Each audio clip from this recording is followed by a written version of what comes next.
दोस्तों नमस्कार। कैसे हैं आप सब? उम्मीद है सभी लोग एकदम स्वस्थ होंगे। आज इस वीडियो में मैं रिव्यू करने वाला हूं चेरी कॉफ सिरप का। इस सिरप में हमें बेसिक सॉल्ट के रूप में डेक्स्ट्रोमेथोर्फेन हाइड्रोब्रोमाइड, क्लोरफेरामिन मेलिएट्स एंड फेनिलफ्रिन हाइड्रोक्लोराइड मिलता है। अगर हम बात करें इस सिरप के पैकिंग की, तो ये प्लास्टिक की बोतल में आपको सिरप मिलती है। 60 ml की बोतल यहाँ पर मैंने ले रखी है और ये 60 ml की बोतल मार्केट में आपको सभी प्रकार के टैक्स मिला करके 70 रुपए की मिल जाती है। बात करें अगर इस सिरप के सेल्फ लाइफ की, तो इसकी 2 साल की सेल्फ लाइफ होती है। यहाँ पर आप इसकी मैन्युफैक्चर डेट और एक्सपायरी डेट दे सकते हैं। और अगर आप मार्केट से कोई भी दवा परचेज करते हो तो सबसे पहले उसकी मैन्युफैक्चर डेट और एक्सपायरी डेट जरूर देख लो। बात करें अगर इस सिरप के फ्लेवर की, तो यहाँ पर आपको चेरी फ्लेवर मिल जाता है। तो आइए अब हम जानते हैं इस चेरी कॉफ सिरप के फायदों के बारे में।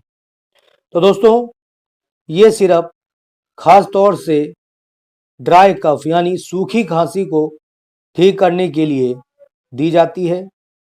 इसके अलावा एलर्जिक सिम्टम्स जैसे स्नीजिंग यानी छींके आना, रनी नोज नाक बहना, आंखों से पानी आना या गले में जलन होना आदि एलर्जिक सिम्टम्स को ठीक करने के लिए भी चेरी कॉफ सिरप का इस्तेमाल किया जाता है।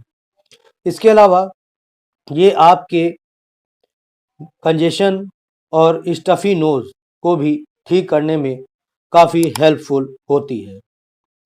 तो कहने का मतलब ये है कि अगर आप इन सभी समस्याओं से जूझ रहे हैं तो आप इस चेरी कॉफ सिरप का इस्तेमाल करके इन सभी समस्याओं से छुटकारा पा सकते हो।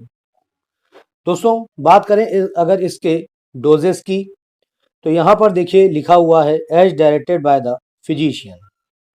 तो दोस्तों, कहने का मतलब ये है कि आपको इस सिरप को कितनी मात्रा में लेना है, ये आपको आपके डॉक्टर ही बताएंगे। क्यों? क्योंकि हर एक पेशेंट की उसकी बीमारी की गंभीरता को देखते हुए डोज निर्धारित किए जाते हैं। तो सबसे पहले आपको अपने डॉक्टर को बताना है और उन्हें दिखाना है कि कितनी पुरानी आपकी खांसी है, ठीक है, कैसी खांसी है, सूखी खांसी है या बलगम वाली खांसी है। तो आपको डॉक्टर बताएंगे इसकी कितनी मात्रा दिन में, मतलब आपको कितने बार पीनी है, कितने चम्मच पीनी है, वगैरह वगैरह। ठीक है। तो आइए अब हम जानते हैं इस सिरप के कंपोजिशंस के बारे में। तो यहाँ पर आपको ईच 5 ml कंटेन्स डेक्स्ट्रोमेथोर्फेन 10 mg, जो अभी मैंने आपको यहाँ पर इसके बेसिक सॉल्ट बताए थे वही आपको यहाँ पर मिलते हैं। ठीक है। क्लोरफेरामिन मेलिएट्स 2 mg आपको मिल जाता है और फेनिलफ्रिन हाइड्रोक्लोराइड आपको यहाँ पर 5 mg मिलता है। अगर हम बात करें इस सिरप के कलर की, तो पॉन्सिया 4R है। ठीक है। यहाँ पर क्वेश्चन वगैरह दे रखा है, इसको आप पढ़ लीजिएगा। यहाँ पर दे रखा है कि कैसे आपको इसे रखना है। Keep the bottle cap tightly close, यानी जब आप इसको इस्तेमाल कर लें उसके बाद इसके कैप को अच्छे से बंद कर दें। ठीक है।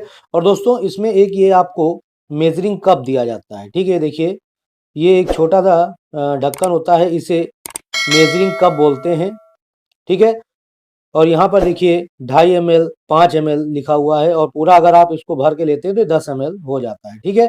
तो इसी मेजरिंग कप से ही आपको इस सिरप को पीना होता है। तो आपको आपके डॉक्टर बता देंगे कि आपको कितने कितने ml कितनी बार दिन में लेना होता है। ठीक है। बात करें इस सिरप को इंडिया में कौन सी कंपनी बनाती है, तो सन फार्मास्यूटिकल इंडिया लिमिटेड है जो इसको बनाती है। ठीक है। बहुत ही फायदेमंद होती है, अगर आप इसको लेते हो तो आपको ये तुरंत ही आराम दिलाती है। ठीक है। और दोस्तों, अब हम बात करें इसके साइड इफ़ेक्ट्स के बारे में। तो यहाँ पर आपको कुछ साइड इफ़ेक्ट्स हो सकता है देखने को मिले, जरूरी नहीं है कि ये साइड इफ़ेक्ट्स सब किसी को देखने को मिले, किसी किसी लोगों को ये प्रभावित करती है। तो क्या साइड इफ़ेक्ट के सिम्टम्स हो सकते हैं उनके बारे में मैं आपको बता देता हूँ। तो पहला है मितली आना, उल्टी होना, भूख ना लगना या सिर दर्द होना, ये इसके साइड इफ़ेक्ट्स के सिम्टम्स हैं। अगर आपको ये सिरप लेने के बाद इनमें से किसी भी तरह का साइड इफ़ेक्ट देखने को मिल रहा है तो उस समय आप इस सिरप को लेना बंद कर दें। अब हम बात करेंगे इस सिरप के प्रिकॉशंस के बारे में। तो जिन लोगों ने अगर अल्कोहल यानी शराब पी रखी है तो उन्हें ये सिरप नहीं पीना है। जो महिलाएं ब्रेस्ट फीडिंग कराती हैं या प्रेग्नेंट हैं उन्हें इस सिरप को लेने से पहले अपने डॉक्टर से कंसल्ट करना है, उसके बाद ही इसका इस्तेमाल करना है। इसके अलावा जो लोग ड्राइविंग करते हैं या हैवी मशीन्स ऑपरेट करते हैं तो वो इस सिरप को पीकर ना तो ड्राइविंग करें और ना ही हैवी मशीन्स ऑपरेट करें, क्योंकि ये आपको किसी भी तरह का अगर साइड इफ़ेक्ट करती है तो आपको दिक्कत हो सकती है, उस समय आपके लिए अनसेफ होती है। ठीक है। इसके अलावा जो किडनी के पेशेंट हैं या लीवर के पेशेंट हैं वो लोग इसे बिना डॉक्टर की सलाह लिए प्रयोग ना करें।